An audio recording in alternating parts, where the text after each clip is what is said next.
ரொம்பவே டேஸ்ட்டான கார சட்னி எப்படி செய்கிறதுன்னு பார்க்கலாம் வாங்க. நான் கார சட்னி செய்கிறதுக்கு 2 பெரிய சைஸ் வெங்காயத்தை நீல வாக்கில் கட் பண்ணி எடுத்துக்கிட்டேன். அதை நம்ம இப்போ மிக்சியில் போட்டுக்கலாம். ஒரு 8 வரமிளகா போட்டுக்கிட்டேன். ஒரு சின்ன துண்டு புளி, அப்புறம் கொஞ்சோண்டு கருவேப்பிலை, கொஞ்சோண்டு மல்லித்தழை, தேவையான அளவு உப்புங்க.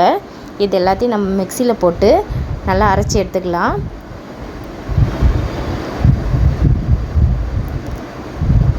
நெக்ஸ்ட்டு கடாய் அடுப்பில் வச்சுட்டு கடாய் காஞ்சதுக்கப்புறமா அதில் நம்ம எண்ணெய் ஊற்றிக்கலாங்க. எண்ணெய் காஞ்சதுக்கப்புறமா அதில் கடுகு போட்டுக்கலாம். கடுகு பொரிஞ்சதுக்கப்புறமா நம்ம கருவேப்பிலை ஒரு கொத்து அதில் போட்டுக்கலாம். போட்டு கருவேப்பிலையும் பொரிஞ்சதுக்கப்புறமா நம்ம அரைச்சி வச்ச அந்த சட்னி அதில் ஊற்றி நல்லா கொதிக்க விடலாங்க. கொதிக்கும் போது லோ ஃப்ளேமில் வச்சுக்கோங்க. கொதிக்கும் போது மேலே தெரிக்கும். அதனால் லோ ஃப்ளேமில் வச்சு நல்லா வேக விடுங்க.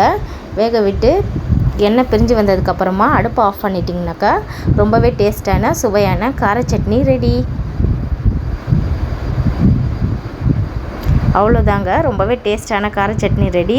உங்களுக்கு இந்த வீடியோ பிடிச்சிருந்தாக்கா மறக்காமல் லைக் பண்ணுங்கள், ஷேர் பண்ணுங்கள், கமெண்ட் பண்ணுங்கள். நம்மளுடைய சேனலை சப்ஸ்கிரைப் பண்ணுங்கள் ஃப்ரெண்ட்ஸ். பக்கத்தில் இருக்க பெல் பட்டனை கிளிக் பண்ணிக்கோங்க.